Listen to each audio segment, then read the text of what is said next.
Welcome to the Carriker Chronicles, the People Show. Checking the pulse of Husker Nation. Brought to you by DPS Concrete Construction. Check them out at dpsconstruction.net. Ladies and gentlemen, it has been far too long since I have done a Carriker Chronicles. Now, it's for good reasons, to be honest with you, but I'm going to dive into that a little bit later in the show, so stay tuned for that. Now, bear with me. Of course, I woke up. I'm excited to do a show. I've missed doing the show. A lot of stuff going on, positive stuff. Check it out later in the show. I'm going to dive into it like I just mentioned. But of course, I wake up and I'm not feeling 100%. But I love doing this job. So let's light this candle and I can pass out later today if I need to. All right, so a couple of things. I want to give my projections for the starters in each and every position, because it's March and they haven't taken a snap of spring ball yet. So why not? Way too early projected offensive starters for Nebraska football going into next fall. But as I mentioned, it's been a while since I've done this show. So I want to show some love, give a shout out, get some updates for those who haven't been completely up to speed on some of the winter sports going on and some of the highlights. So, ladies and gentlemen, shout out to Nebraska men's basketball. They just had their best home season in Nebraska program history. 18-1 home record. That's awesome. Pinnacle Bank Arena has been rocking several times this year for the men, for the women. It's a clear home court advantage. It's the most home wins in program history, a 947 home winning percentage, the best since 1965 and 66. 10-0 Big Ten home record. That's phenomenal. All right, first perfect conference home record since 2017 and 18, and the third in over a century since 1921. Now, the Big Red basketball team, 21-9, 100% of their neutral site games as well. 1-0 on the year. Can't discount that. All right, their overall winning percentage was 700 this year, or 70%. Their last game is versus Michigan in Ann Arbor. They already beat the Wolverines by 20 points this year. So let's finish the season strong. Fellas, all right, they're fourth in the Big Ten standings right now. Potentially a 10, 8, or even 7 seed going in to the NCAA tournament, of course, depending on how they do in the Big Ten tournament. Now, Nebraska women's basketball having a good season as well. Their final regular season record is 19-10, a 655 winning percentage, 13-3 at home. Again, Pinnacle Bank Arena just rocking this year. 1-1 neutral site games.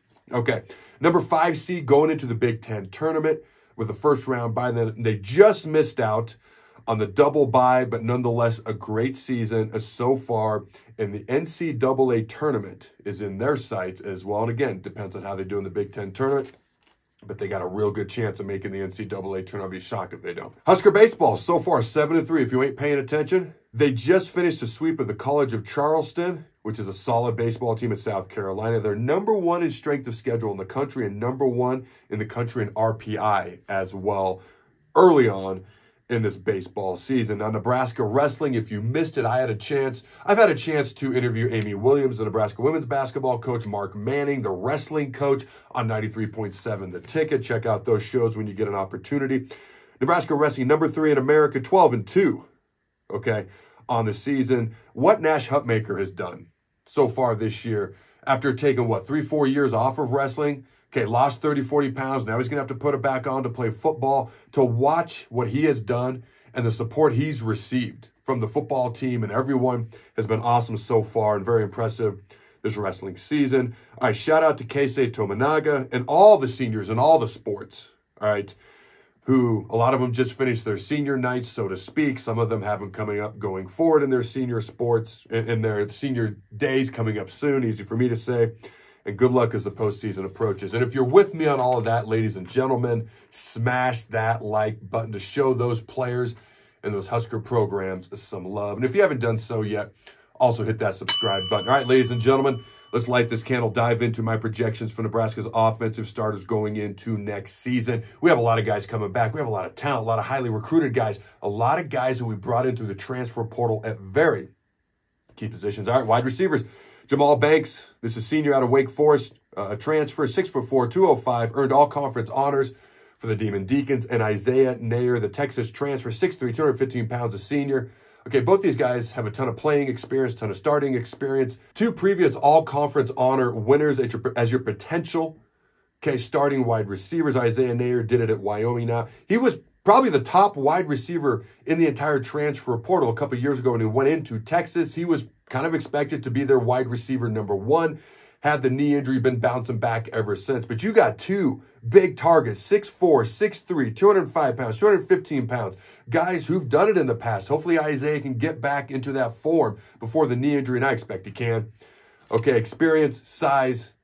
This is exciting for the wide receivers and the guys throwing the ball to the wide receivers, but I'll get there in a minute. All right, now don't forget about some of the other guys. Okay, you got sophomore Malachi Coleman. You know, played in 11 games last year, 6 starts, 6'4", 190 pounds, another big target with great speed. The #1 recruit in the state of Nebraska, coming out of high school, one of the top recruits in the country, battling to be a starter and to get on the field in various types of formations, where there's 2 receivers, 3 receivers. I don't know, did we go 4? Did we do that? Does Matt rule? I don't know. That'd be interesting to see. He did it some at Baylor. I'm just saying, if you got the ability to do these things, you never know what'll happen, because don't forget about sophomore wide receiver, speed demon, under-the-radar recruit from Omaha, Jalen Lloyd. Was a track star in high school, 6-time state champion, all-class champion in long jump, triple jump, 100 meters, and he won some of these multiple times, these events I'm talking about. Last year, he had 6 catches, 237 yards, 3 TDs, averaged basically 40 yards per catch, 39.5 yards per reception. And all 3 of his touchdown catches were over 50 yards. Now, check this out. Lloyd, an Ohio State All-American wide receiver who's going to be like a top 2 or 3 draft coming up here in the NFL draft pretty soon, top 2 or 3 draft pick, are the only Big Ten wide receivers to have at least 3 receptions over 50 yards. All right. Now, don't forget about a guy like a walk-on junior, Alex Bullock, and there's other guys in that wide receiver room as well. Okay, a guy I'm a fan of. Keep your eyes on him. He's from Omaha, Nebraska, played in 12 games with 8 starts last year. Some of the other pass catchers. All right, tight ends Thomas Fidone and Nate Burkisher. All right, Fidone, 6'6", 250 pounds. You probably know this, but the country's top tight end recruit, a top 40 recruit in the entire country as an overall whole, coming out of high school.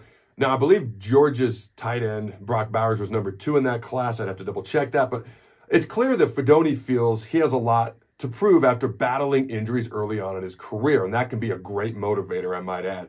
Now, he led the Huskers with 4 touchdown catches and 25 receptions for 260 yards, which was second on the team last year. Okay, his 4 TD catches, most by a Husker tight end since 2010. Okay, a very willing blocker, I might add. All right, he will definitely try to finish you on the blocks. Now, if he puts on a little bit more mass, size, and strength, a little bit more poundage without losing that speed, okay, on his 250-pound body at the moment, it'd make him an even more effective blocker. Now, tight end Nate Burkisher, all right, 6'5", 245 pounds. Again, a guy who will block, a guy who will try to finish you. Both these tight ends will block, and he's an underrated pass catcher as well, I might add. They had some poundage, some strength, some size without losing speed this offseason. We had the #2 rushing attack in the entire Big Ten last year. One of the best in the country, could be even better with those tight ends blocking as well. Okay, 6'5", 245 pounds, out of Aurora, Nebraska. Now, I got many fond memories personally, myself, of Aurora.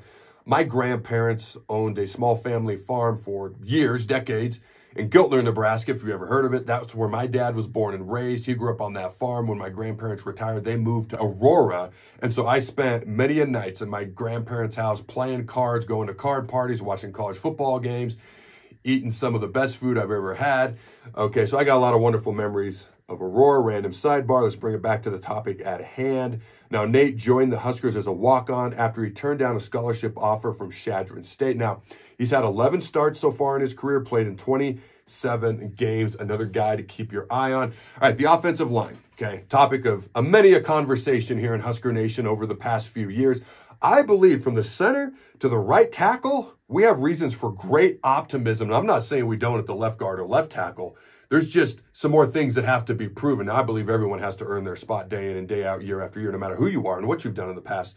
But left guard and left tackle, we're going to get into those in a minute. But center to right guard to right tackle, I feel really good about right now, right here at this moment in time. A right tackle, okay? The most improved player on the team last year, in my opinion, and he chose to come back for another season here at Nebraska as well. One of the top O-line recruits out of high school, struggled early on in his career, talking about Bryce Benhart, okay? Played very well last season. This dude's massive, 6'9", 315 pounds. Honorable mention, all Big Ten performer a season ago. 41 career starts. Ties him for the most starts by an offensive lineman at the University of Nebraska all time. Okay, he's probably going to break that record this year. okay, and his 41 starts at right tackle, okay, is the most by a right tackle in Nebraska football history as well. He's also got like the record for consecutive starts and things of that nature. That's Mr. Bryce Benhart. Now at right guard, senior transfer Micah Mazuka the Bazooka. So I have read this before, but I'm going to read it again for those who haven't heard it, okay? And this is back when I announced him joining the team, all right? Nebraska's O-line just got bigger and better because he transferred from Florida and Baylor to join Nebraska. He almost joined Nebraska a season ago, but he's joining us now. Micah Mazuka announced that he'll be transferring to us. He started 10-plus games each of the last 2 years for Florida and Baylor. In 2022 at Baylor, he played in 11 games, had 10 starts, and graded out as the second-best guard in the Big 12, according to Pro Football Focus, and the 42nd best guard in the nation. At run blocking specifically, he graded as the best in the conference and 15th best in the nation. Think about that. He was the best run blocker in the entire Big 12 in 2022 and the 15th best in the country.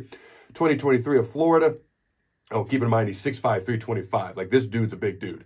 Okay, Micah started at right guard in 11 of 12 games and played 743 snaps. He's got a ton of experience. Now, he can improve his pass pro just a little bit, but this dude will fire off the ball and hit you in the mouth. He's a heck of a run blocker. Now at center, we got Ben Scott, 6'5", 305 pounds, a Remington and Senior Bowl preseason watch list individual, 28 career starts at Arizona State before he ever even stepped foot on the field for the Big Red a season ago and transferred to Nebraska. Now, last year with the Huskers, he was a mainstay on the offensive line, earning honorable mention all Big Ten honors, and chose to come back to Nebraska this year when I'm sure some other teams tried to lure him away in the transfer portal.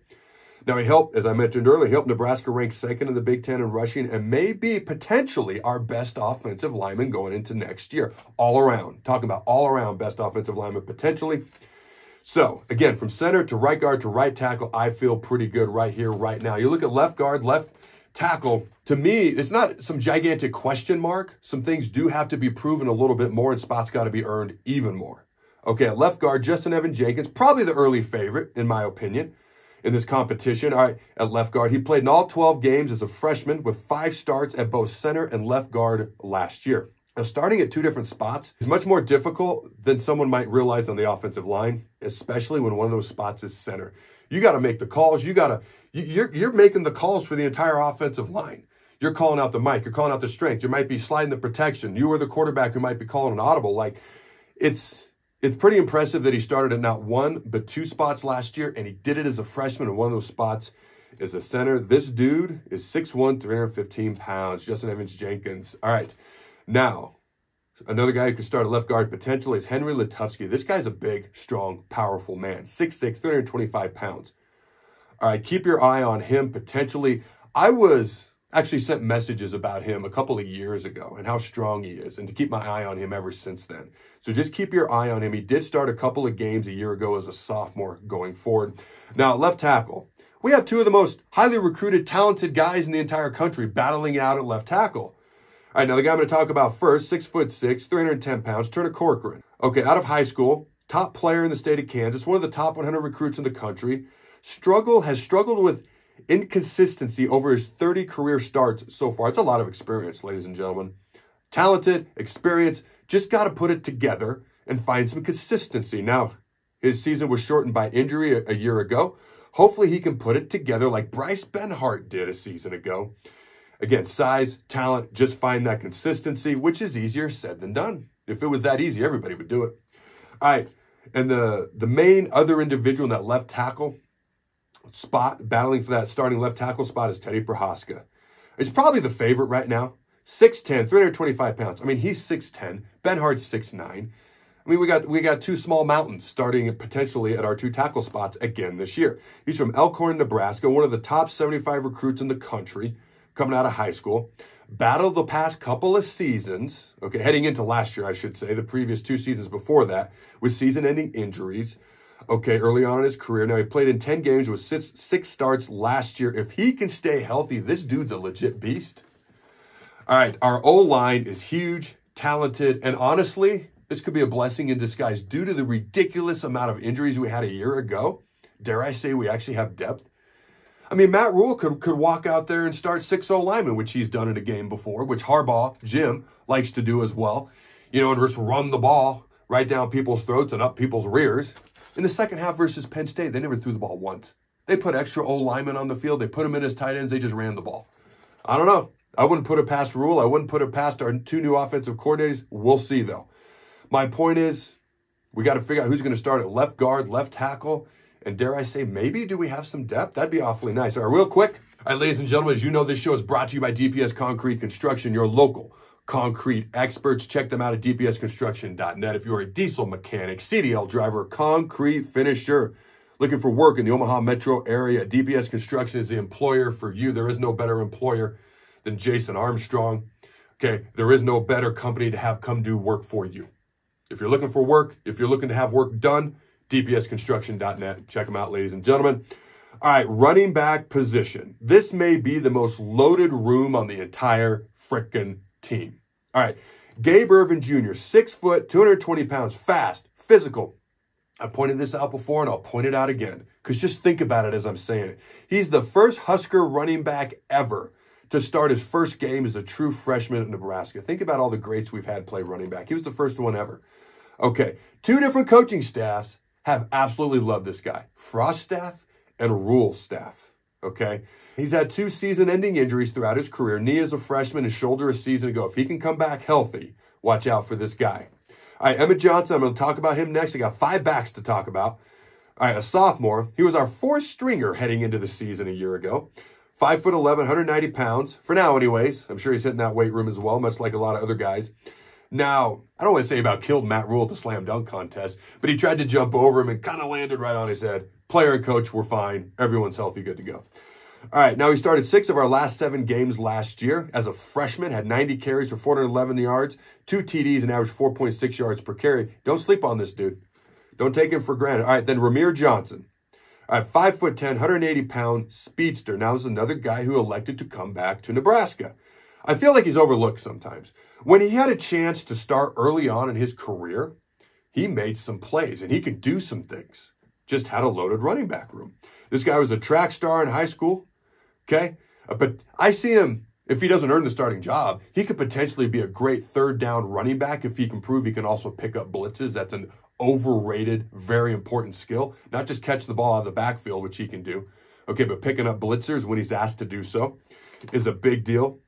And being a 3rd down running back. We just got to get the ball in his hands in space, which is the 3rd down running back or a return guy. I'd love to see that next year with him. All right, Dante Dowdwell, the Oregon transfer, big, powerful back with explosiveness, 6'2", 215 pounds. I mentioned it before, but that's a rare combination, ladies and gentlemen. That's why you make room for a back like him in a room, the running back room, where you don't really need another guy, but you make room for a guy like him. Okay, he's a potential starter. He might be our starter day one. Who knows? If he stays healthy, because we've had some guys get banged up, if these guys can stay healthy, and Dante, who's been healthy, okay, but he could potentially be an immediate impact player. Some folks think he might even be the favorite to start at running back for Nebraska this year. I'm going to throw this guy out there because Matt Rule has mentioned him multiple times in multiple press conferences over the past year. And when a head coach does that, especially for the guy who's never really played a ton, it has to mean something. And that's Quentin Ives. Okay, young back. He needs to learn the playbook better. Young back. Okay, and be a little bit more well-rounded in his game as a whole. 6'2", 185 pounds. Again, loaded running back room, but keep your eye on him. Now, quarterback. This is kind of what I alluded to earlier. Now I'm going to bring this up. So I had talked previously in one of my previous shows that I was going to do a quarterback-specific show in the future, and I'm still going to. So I want to dive into very specific things in that specific quarterback show. And I do apologize because in that same show, where I talked about doing a specific quarterback show in the future, I also mentioned I was going to do 1 Carriker Chronicles each week going for at least 1. 1 to 2, but at least 1. And I was brought up, your word is your bond. Again, so here's the thing. I apologize that has not happened. That is the plan going forward, barring spring break. I am going to take spring break off, but I'll let you guys, you fine folks at home, know when that's approaching. My family and I are moving. And the move is going to allow us to do even more things in Lincoln, and more things in Omaha, and more things around those towns and in the state of Nebraska. And so I'm going to be honest with you. The future is bright for the Carriker Chronicles. I have been inundated by people who want to be a part of what we're doing, and that has been what I've been focusing on the past few weeks. Not an excuse. Just being open and honest with you.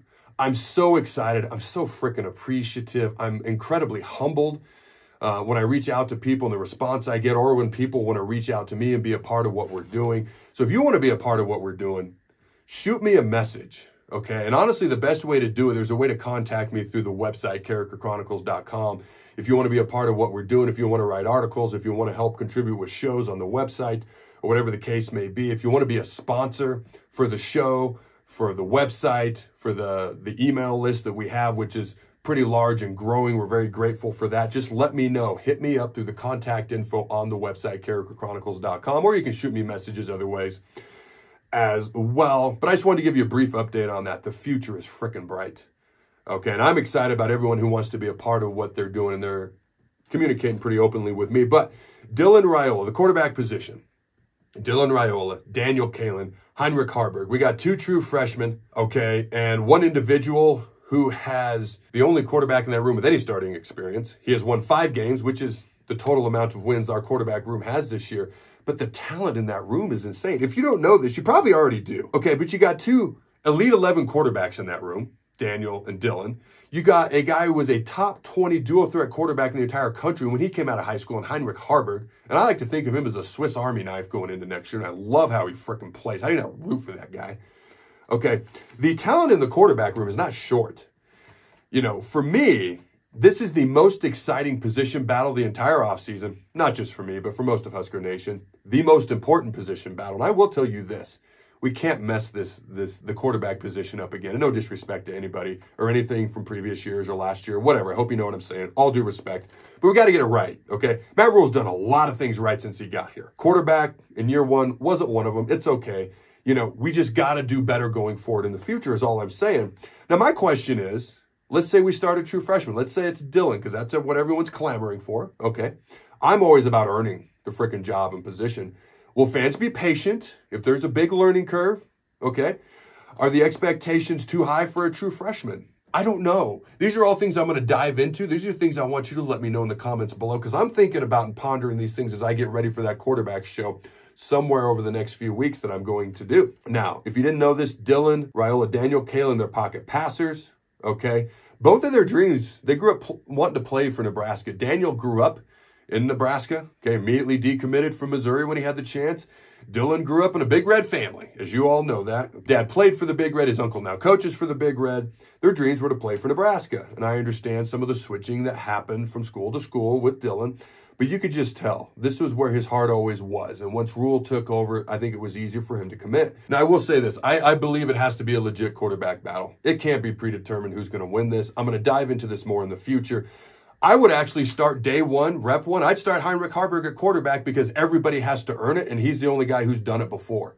Whether I think he's going to be the starter or not come game 1 is irrelevant. To me, it's got to be earned, and I would start rep 1 or practice 1 in spring, the guy who's at least been here before, and then maybe you rotate after that, or you see how it goes, or whatever happens. Again, lots of quarterback thoughts. I'll talk about it in the future. But here is my, and let me know your thoughts below, but here is my projected starters in March, before we've taken a rep of spring practice football for Nebraska's offense starting next year. Okay, and this is fluid and subject to change. I think that goes without saying. At quarterback, I'm going to go for right now Dylan Raiola. Okay, let me be very clear. It needs to be earned. But if I'm going to do a show in March, this is how I'm going to do it, and here we are. All right, running back, I actually think we're going to have a 3-way rotation. Okay, I think somebody's going to end up transferring because the room is so loaded. That's fine. I do think we're going to have a three-way rotation at running back, and my prediction is Gabe Irvin and Dante Dowdwell are the 2 main backs, with Ramir Johnson being a 3rd down back. Okay, and hopefully a return specialist. A wide receiver, I got Jamal Banks and Isaiah Nair, but keep your eyes on Coleman, Lloyd, etc. as well. At tight end, I got Thomas Fedoni. Okay, at right tackle, I got Bryce Benhart. At right guard, I got Micah Mazuka, the Bazooka. At center, I got Ben Scott. At left guard, I'm going to go with Justin Evans-Jenkins. At left tackle, I'm going to go with Teddy Prohaska. I don't think it'd be a bad thing to grab another lineman out of the portal after the spring ball is over. Just putting it out there. And that's only 10 starters. Now, I didn't really address the fullback position, because that would be the 11th starter. Okay, there's really 2 favorites right now. Probably the lead man potentially would be Janarium Bonner. But if you go 13 personnel, Nebraska can do that. Bring in Coleman as that third wide receiver. If you want to go 14 personnel with 1 running back, 4 wide receivers, bring in Jalen Lloyd. If you want to go 12 personnel, 1 running back, 2 tight ends, bring in Nate Borkester. You want to go 2 running backs, put Gabe and Dante on the field, or Ramir. Like, you can put Harburg on the field. Again, I see him as that Swiss Army knife type of quarterback that you can do a lot of things with. Okay, we have a lot of flexibility with the personnel, I believe, with Nebraska's offense this year. Okay, they could even go 22 personnel, 2 tight ends, 2 running backs. They could bring an extra offensive lineman in at tight end. Again, I've mentioned that before. There's a lot of flexibility for co-offensive coordinators Marcus Satterfield, who's going to be calling plays and coaching tight ends, and Glenn Thomas, the newly hired quarterbacks coach, who's also going to be helping to design plays. Now, here are my questions for you fine folks at home. Let me know your thoughts in the comments below. As always, do you agree or disagree with any of my projections for starters for Nebraska this upcoming season? You can simply say yes or no, or let me know exactly where you agree or disagree. Number 2, which position on offense is the biggest question mark for you? Number 3, who will take the first snap game 1 at running back for Nebraska? Check out CarrikerChronicles.com. It's going to be overhauled with some new updates soon. Also, Carriker Chronicles Youth Football Camp, K through 8th, summer 2025. Again, we're building and looking ahead. Go Big Red. And always remember, check that out, to throw the bug.